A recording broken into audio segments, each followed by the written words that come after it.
A kú déédé àsìkò yìí.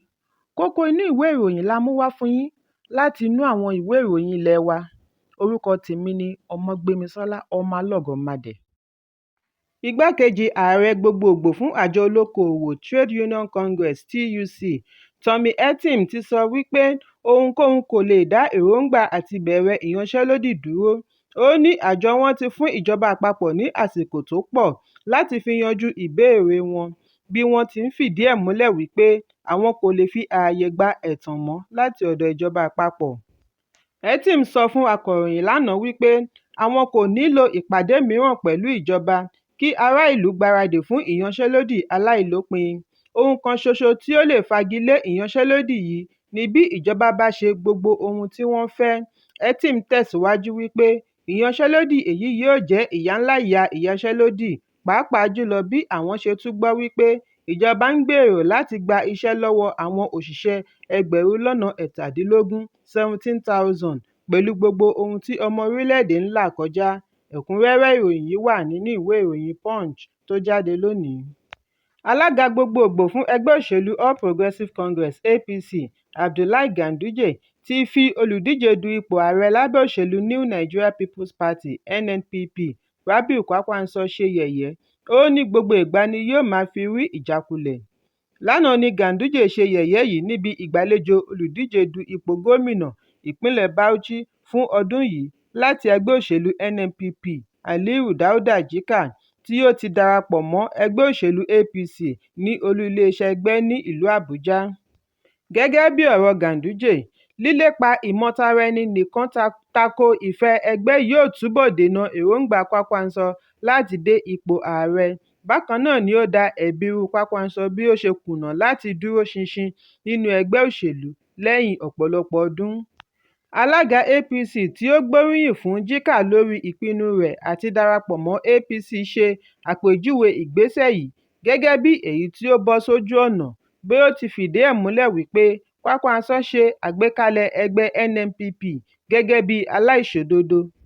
Nígbà tí ó ń gba àlejò Jika, Ganduje ní nígbà tí òun gbọ́ wípé ó ń bọ̀ wá kí òun láti jíròrò lórí ìlọsíwájú ni òun ti mọ̀ wípé olóṣèlú tí ó ṣeé fi ọkàn tán ni òun fẹ́ bá pàdé. Ó ní Jika ń padà sí ẹgbẹ́ òṣèlú onílọsíwájú tí ó ní àfojúsùn, kúrò nínú ẹgbẹ́ tí ó ti fìgbà kan rí jẹ́ ẹgbẹ́ tí wọ́n ń bu ọlá fún kí Kwankwaso tó já a gbà tí ó sì da àbàwọ́n sí i. Ganduje ní Kwankwaso ń ṣí kiri láti ẹgbẹ́ kan sí ẹgbẹ́ kan láti rí i wípé òun di ààrẹ. Bẹ́ẹ̀ ló ń fi gbogbo ìgbà rí ìjákulẹ̀. Nígbà tí Jika ń bá akọ̀ròyìn sọ̀rọ̀ lẹ́yìn ayẹyẹ ìgbaniwọlé rẹ̀, ó ní ìpinnu òun láti darapọ̀ mọ́ ẹgbẹ́ òṣèlú APC wá láti ọ̀dọ̀ àwọn alátìlẹyìn rẹ̀ ní ìpínlẹ̀ Bauchi. Ẹ̀kúnrẹ́rẹ́ ìròyìn yìí wà nínú ìwé ìròyìn Vanguard tó jáde lónìí. Ààrẹ orílẹ̀-èdè United States Joe Biden ti ṣe ìyànsípò ọmọ orílẹ̀-èdè Nàìjíríà méjì, Osagie Imasoge àti Chinenye Ogwumike, sí ìgbìmọ̀ ẹlẹ́ni méjìlá lórí ara ilẹ̀ Áfíríkà tó ń fi ilẹ̀ òkèèrè ṣebùgbé ní ilẹ̀ United States, gẹ́gẹ́ bí àtẹ̀jáde láti ilé ìjọba lánàá. Nígbà tí ó ń fèsì, alága àjọ ọmọ orílẹ̀-èdè Nàìjíríà ní ilẹ̀ òkèèrè Nigerians in Diaspora Commission (NIDCOM) Àbíkẹ́ Dábírí-Ẹrẹwà kí àwọn méjèèjì yìí kú oríire ipò tuntun.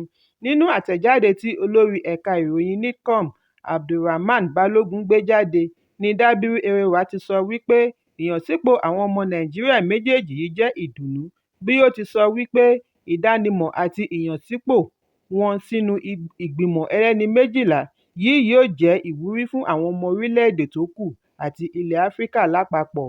Ẹ̀kúnrẹ́rẹ́ ìròyìn yìí wà nínú ìwé ìròyìn Vanguard tó jáde lónìí.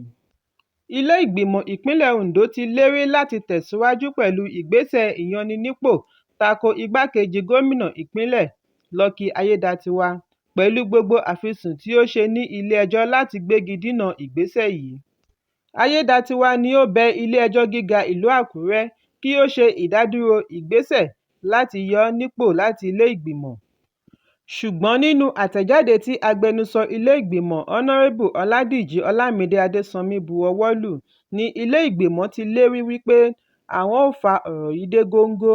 ilé ìgbìmọ̀ ní àwọn kò ní tìgbàkanbọ̀kan nínú pẹ̀lú ìlànà òfin lórí ẹni a yàn sípò, pàápàá jùlọ lórí ẹ̀sùn tó ní í ṣe pẹ̀lú ìwà ìbàjẹ́ àti àṣìlò agbára tí wọ́n fi kan igbákejì gómìnà. Wọ́n ṣe àpẹẹrẹ ẹ̀sùn àbáribè àti ilé ìgbìmọ̀ ìpínlẹ̀ Abia, níbi tí wọ́n ti fìdí ẹ̀ múlẹ̀ wípé ilé-ẹjọ́ kòtẹ́milọ́rùn ní kò lẹ́tọ̀ọ́ fún olùfisùn láti sáré lọ gba àṣẹ ilé-ẹjọ́ fún ìdádúró ìyọninípò lórí ẹ̀sùn wípé wọn kò tíì gbọ́ ti ẹnu tiẹ̀ nígbà tí wọn kò tíì gbé ìgbìmọ̀ olùṣèwádìí dìde. Wọ́n ní bákan náà ni ilé-ẹjọ́ kòtẹ́milọ́rùn fìdí ẹ̀ múlẹ̀ wípé ilé-ẹjọ́ kankan kò ní àṣẹ láti dá sí irúfẹ́ ìpele ìyọninípò bẹ́ẹ̀. Ilé ìgbìmọ̀ tẹ̀síwájú wípé gbogbo ìgbà ni ilé-ẹjọ́ tó ga jùlọ máa ń tẹnumọ́ wípé bí ilé ìgbìmọ̀ bá tàpá sí òfin ìyọninípò nìkan ni ilé-ẹjọ́ lè dá sí i, ṣùgbọ́n lórí ẹ̀sùn yìí, wọ́n ní ayédatiwa bẹ́ lọ ilé-ẹjọ́ láì tíì gba ìwé ìyọninípò. Fún ìdí èyí, ilé ìgbìmọ̀ ti darí ikọ̀ agbẹjọ́rò láti ṣe ìwádìí lórí ẹ̀sùn tí igbákejì gómìnà pè, kí wọ́n sì ṣe àfisùn ọmọ ilé ìgbìmọ̀ tí ó bá tàpá sí òfin fún ìjìyà tí ó tọ́. Ní báyìí, ọmọ ẹgbẹ́ Ondo ní ìpínlẹ̀ Ondo Youth Arise Movement (ODYM) ti rọ igbákejì gómìnà láti sọ sí ẹ̀sùn ìwà ìbàjẹ́ àti àṣìlò agbára tí wọ́n fi kàn án ní ọ̀nà tí yóò hàn fáráyé rí, yálà tí ó fi ń dá wàhálà sílẹ̀ láàrin ìpínlẹ̀. Ẹ̀kúnrẹ́rẹ́ ìròyìn yìí wà nínú ìwé ìròyìn The Guardian tó jáde lónìí. Akẹ́kọ̀ọ́ gboyè láti Fásitì Ambrose Sali ní Epoma, ìpínlẹ̀ Edo, tí wọ́n pe orúkọ rẹ̀ ní Precious Ogbeide, ti gbìyànjú àti dẹ́mi ara rẹ̀ légbodò látàrí wípé wọ́n ní iléèwé yìí kọ̀ láti yọ̀ǹda ìwé èsì ìdánwò rẹ̀ pẹ̀lú àwọn akẹ́kọ̀ọ́ mìíràn lẹ́yìn tí wọ́n parí ẹ̀kọ́ láti ọdún 2018. Akọ̀ròyìn jábọ̀ wípé àwọn òbí Ogbeide ní síwájú àkókò yìí ni ọmọ wọn ti wà pẹ̀lú ìrẹ̀wẹ̀sì ọkàn nítorí kò rí èsì ìdánwò lẹ́yìn tí ó lo ọdún 5 fi kàwé. Ìdí nìyí tí ó fi bẹ̀rẹ̀ sí gún ara rẹ̀ pẹ̀lú àfọ́kù ìgò. Àwọn akẹ́kọ̀ọ́ tínú ń bí náà ráhùn lórí àìrí èsì ìdánwò gbà. Wọ́n ní èyí ti fún wọn ní ìpòrúurú ọkàn. Ìwádìí jẹ́ kó di mímọ̀ wípé iléèwé gíga yìí ti ń fi gbogbo ìgbà ṣe àdéhùn wípé àwọn yóò yanjú gbogbo ọ̀rọ̀ èsì ìdánwò wọn kí àwọn tí kò tíì ní àǹfààní àti lọ fún àgùnbánirọ̀ lè bá kópa. Ṣùgbọ́n gbogbo èyí ló sún Ogbeide tó fi pinnu àti gba ẹ̀mí ara rẹ̀ lórí ọ̀rọ̀ yìí. Ẹnìkan tí kò fẹ́ dárúkọ ara rẹ̀ sọ fún akọ̀ròyìn wípé ìyá rẹ̀ sọ fún òun wípé lójijì ni Ogbeide dìde nílẹ̀ pẹ̀lú àkúfọ̀ ìgò tí ó sì bẹ̀rẹ̀ sí gún ara rẹ̀ lọ́rùn àti lára. Wọ́n ní àwọn ẹbí rẹ̀ tí ó wà ní ìtòsí nígbà náà ni wọ́n ríbi kápá rẹ̀ kí wọ́n tó gbé e lọ dìgbàdìgbà lọ ilé ìwòsàn. Ó ní Ogbeide kò lè kojú òbí àti ará lẹ́yìn tí ó kàwé fún ọdún 5 tí kò sí ẹ̀rí. Èyí kò fún un ní àǹfààní àti rí iṣẹ́. Nígbà tí wọ́n kàn sí ilé ìwé, olórí ẹ̀ka ìbánisọ̀rọ̀ àti ìlànà Mike Aladenuka sọ fún akọ̀ròyìn wípé ó ṣeé ṣe kí àwọn akẹ́kọ̀ọ́ tí ọ̀rọ̀ kàn ní ìṣòro pẹ̀lú àwọn iṣẹ́ kọ̀ọ̀kan nígbà tí wọ́n wà ní ilé ìwé. Ẹ̀kúnrẹ́rẹ́ ìròyìn yìí wà nínú ìwé ìròyìn Punch tó jáde lónìí. Kókó inú ìwé ìròyìn àsìkò yìí kò ní jù báyìí lọ. Ẹ pàdé mi ní ìrọ̀lẹ́ fún àkọ́tun. Kí a tó lọ, ẹ má ṣaláì fi àríwísí yín ránṣẹ́, ìyẹn comment, kí ẹ sì bá wa subscribe sójúnà wa lórí YouTube kí Kókó Inú Ìwé Ìròyìn lè máa tẹ̀ yín lọ́wọ́ ní kíákíá.